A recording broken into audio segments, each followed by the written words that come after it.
दुनिया का सबसे इफेक्टिव टेलीस्कोप लॉन्च किया गया था नासा के द्वारा 25 दिसंबर 2021 को। और इस टेलीस्कोप का नाम है जेम्स वेब टेलीस्कोप। और इस टेलीस्कोप से आप लिटरली टाइम ट्रेवल करके पास्ट में जा सकते हो। और मैं यहाँ सिर्फ 10-20 साल की बात नहीं कर रहा, बल्कि आप लिटरली मिलियंस बिलियंस साल पास्ट में जा सकते हो। जनरली दोस्तों, टाइम में पीछे जाना तो पॉसिबल नहीं है, लेकिन इस टेलीस्कोप के जरिए आप यूनिवर्स के इतिहास को देख सकते हो। सिर्फ देख सकते हो, जा नहीं सकते हो। ये टेलीस्कोप, ये मिशन नासा का सबसे इंपॉर्टेंट और ह्यूमन काइंड का सबसे रेवोल्यूशनरी मिशन माना जाता है। ऑलमोस्ट 13.8 बिलियन ईयर्स पहले बिग बैंग हुआ था, जिसके बाद ये यूनिवर्स, ये ब्रह्मांड एग्जिस्टेंस में आई।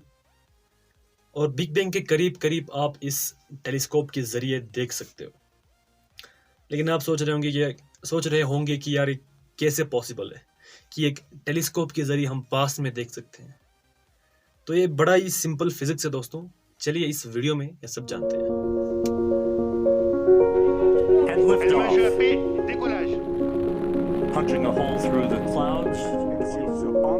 Stage camera, this will be humanity's last view of the James Webb Space Telescope as it moves to its workplace about 1 million miles away.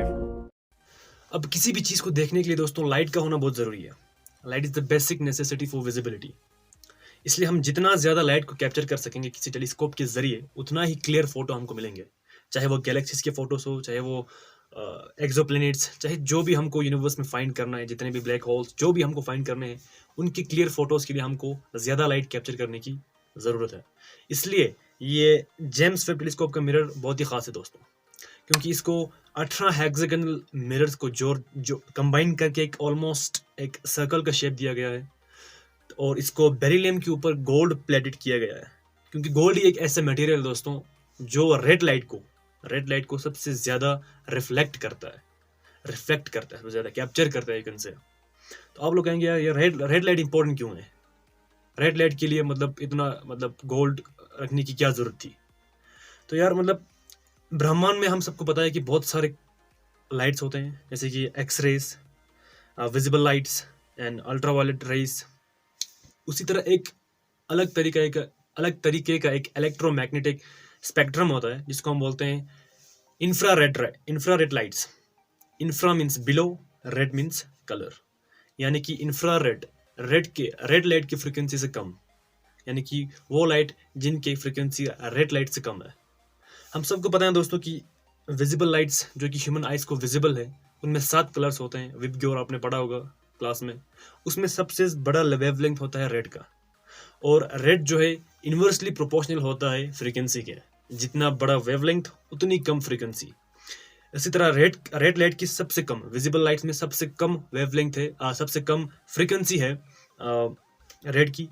यानी कि इंफ्रारेड रेस वो रेस हैं जिनकी फ्रीक्वेंसी रेड से भी कम है। उनको ह्यूमन आई नहीं देख सकते। Human eye is not able to capture those lights. That's why it's very important to make it through plating gold on the beryllium. अब बहुत सारे लोग पूछेंगे कि यार ये इंफ्रारेड लाइट इतना इंपॉर्टेंट क्यों है, कि एक सिर्फ इंफ्रारेड लाइट को कैप्चर करने के लिए नासा ने इतना ज्यादा स्पेंड कर दिया, मानिए बिलियंस ऑफ मनी इसने स्पेंड कर दिया सिर्फ एक इंफ्रारेड लाइट को कैप्चर करने के लिए।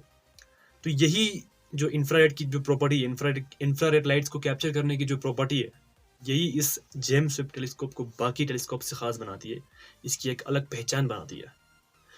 मैंने आपको पहले ही बताया कि सबसे ज्यादा बड़ा वेवलेंथ रेड की होती है। और ब्रह्मांड में जितने भी लाइट्स होते हैं, आपने सुना होगा यार, ब्रह्मांड जो है, ये यूनिवर्स जो है वो एक्सपेंड कर रहा है। यानी कि जितने भी यूनिवर्स में लाइट्स हैं, जितने भी रेस हैं, चाहे वो ब्लू, जितने भी कलर्स के लाइट हैं, वो अगर बिलियंस ऑफ किलोमीटर्स से ट्रैवल करके हमारे पास आ रही है, तो एक तो वो खुद ट्रैवल कर रही है, दूसरा वहाँ पे यूनिवर्स भी एक्सपेंड हो रहा है।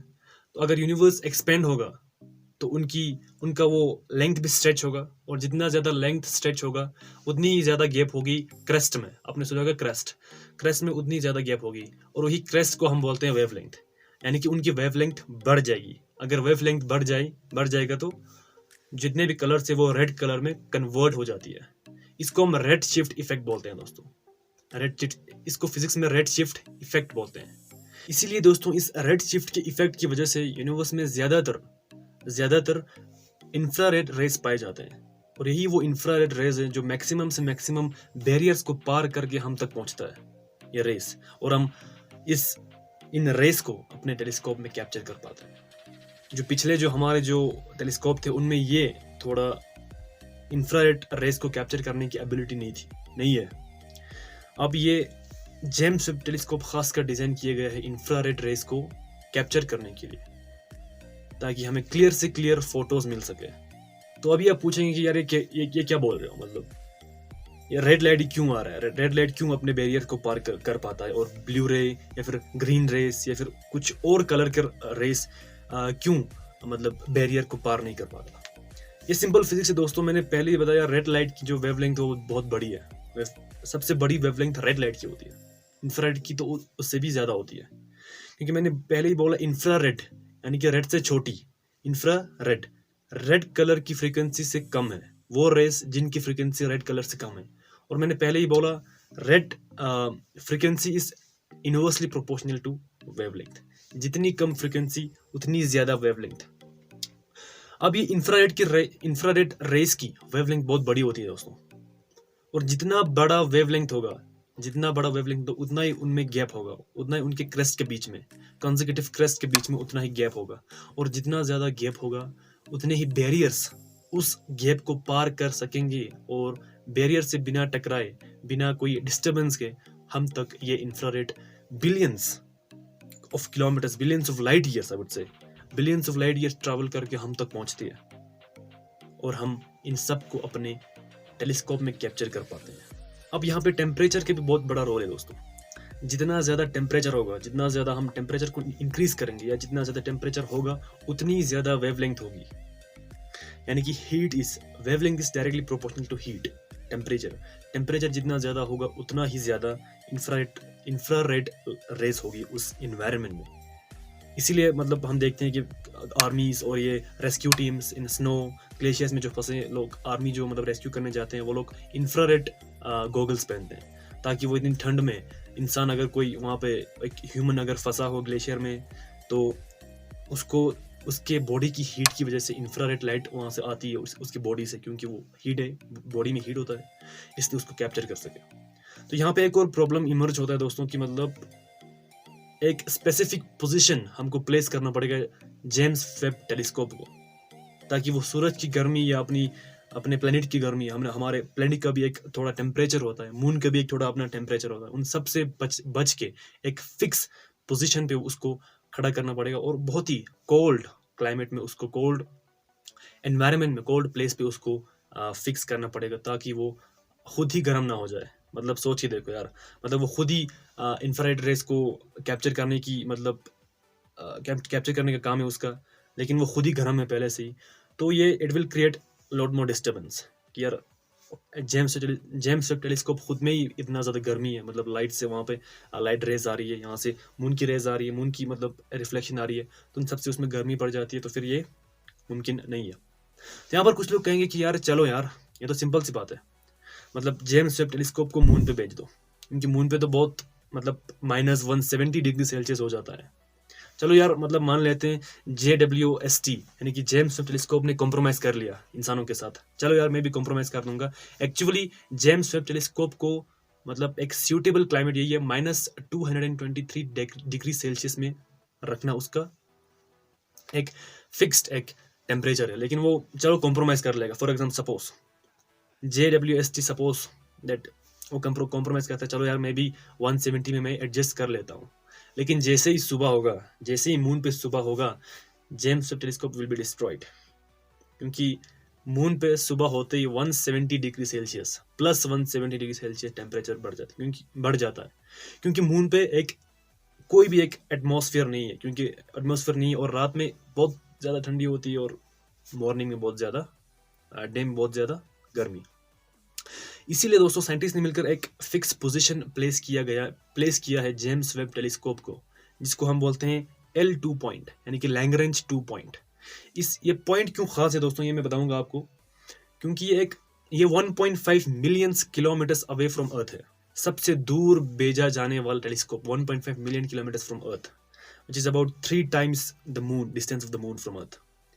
तो एक पॉइंट एक स्पेसिफिक एक बहुत ही ख़ास किस्म का एक पॉइंट है। मतलब होता क्या है दोस्तों, मैं आपको सिस्टमेटिकली आपको समझाता हूँ थोड़ा। लैग्रेंज पॉइंट होता क्या है? लैग्रेंज पॉइंट मतलब लैग्रेंज पॉइंट पे अगर हम जेम्स वेब टेलीस्कोप को रखें, वैसे तो रख चुका है, तो वो अर्थ के साथ साथ वो और ऑर्बिट करेंगे सन की, लेकिन अर्थ उसको कवर करके रखेगा। अर्थ उसको सन की रेस से कवर करके रखेगा, यानी कि अर्थ उसको छुपा के रखेगा। अर्थ जेम्स वेब टेलीस्कोप को सन से छुपा के रखेगा ताकि उसका टेम्परेचर ना बढ़े। और लैग्रेंज पॉइंट पे L2 पॉइंट पे करीब करीब 223 डिग्री सेल्सियस की वो जो रिक्वायरमेंट है जेम्स वेब टेलीस्कोप की, वो मीट कर रही है। इसलिए इसको लैग्रेंज पॉइंट L2 पॉइंट जो कि 1.5 किलोमीटर अवे फ्रॉम अर्थ है, उस पर अभी फिक्स किया गया है ताकि वो कोल्ड क्लाइमेट में रहे, क्योंकि यही एक सूटेबल क्लाइमेट है, सूटेबल एनवायरनमेंट है for the James Webb telescope. अब आते हैं दोस्तों टाइम ट्रैवल के टॉपिक पे। वीडियो की शुरुआत में मैंने बोला था कि यार कि हम इस टेलीस्कोप के जरिए मिलियंस बिलियंस साल पीछे देख सकते हैं। तो ये कैसे पॉसिबल है? तो बड़ा ही सिंपल साइंस, सिंपल फिजिक्स है। हम सबको पता है यूनिवर्स में किसी भी चीज़ को ट्रैवल करने के लिए टाइम लगता है। किसी भी चीज़ को ट्रैवल करने के लिए टाइम लगता है। इसी तरह लाइट को भी ट्रैवल करने के लिए टाइम लगता है।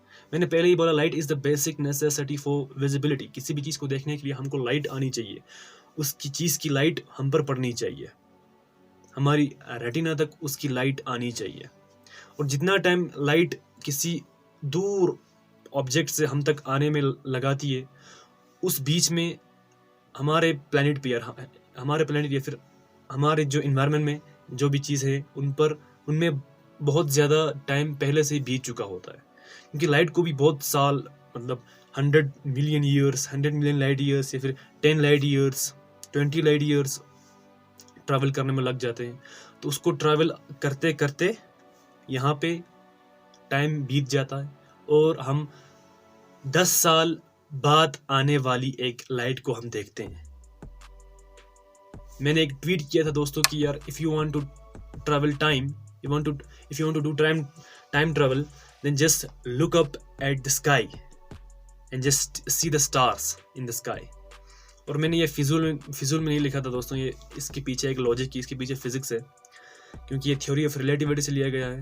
क्योंकि उन स्टार से जो अभी देख रहे हो वो अभी प्रेजेंट है भी नहीं है, हमको पता नहीं है, क्योंकि उन लाइट को हम तक पहुंचने के लिए बहुत सारा टाइम लग चुका है, तो हम उसको पास्ट में देख रहे हैं। अगर मैं एक सिंपल एग्जांपल लूँगा दोस्तों कि मान लीजिए कि हमारे पास एक सन है, राइट। मान लीजिए सन एकदम से बंद हो गया, सन एकदम से ख़त्म हो गया सन, तो हमको 8 मिनट 20 सेकेंड्स बाद पता चलेगा अर्थ पे कि ये सन गायब हो चुका है। क्योंकि टेक्निकली हम देखें तो हम सन को 8 मिनट 20 सेकेंड पास्ट में देख रहे हैं, क्योंकि सन से अर्थ तक लाइट आने के लिए 8 मिनट 20 सेकेंड्स का टाइम लगता है। यानी कि हम सन को 8 मिनट 20 सेकेंड पास्ट में देख रहे हैं, क्योंकि लाइट उतना ही टाइम ट्रैवल करने में ले रही है। That's the simple physics. इसी को अगर हम एक बड़े स्केल पे देखें यूनिवर्स में, अगर एंड्रोमेडा गैलेक्सी से जो कि मिलियंस ऑफ लाइट ईयर्स दूर है हमसे, अगर वहाँ से लाइट आ रहा है, तो अगर वहाँ पे अभी इसी समय 2022 में एक घटना घटी, वहाँ पे एक सुपरनोवा एक्सप्लोजन हुआ, तो हम उसको 100 मिलियन ईयर्स बाद देखेंगे। हम जिंदा नहीं होंगे, हमारे सक्सेसर्स उनको देखेंगे। दैट्स द वही सिंपल फिजिक्स है दोस्तों। इसलिए मैं बोल रहा था कि आप इस टेलीस्कोप से पास्ट में देख सकते हो मिलियंस बिलियंस किलोमीटर्स। अब मैं तो बहुत एक्साइटेड हूँ दोस्तों कि जेम्स वेब टेलीस्कोप फ्यूचर में कौन से मिस्ट्री सॉल्व करेंगे, कौन से नए एक्सोप्लैनेट्स, कौन से नए गैलेक्सीज, कौन से नए ब्लैक होल्स डिस्कवर करेंगे यूनिवर्स में। और क्या पता एक एक्सोप्लैनेट पे, क्या पता एक प्लैनेट पे हमें कोई दूसरा सिविलाइजेशन मिल जाए इस टेलीस्कोप के जरिए। I am really excited for the future of James Webb telescope and it's search. Thank you guys for watching this video, and I will see you next time.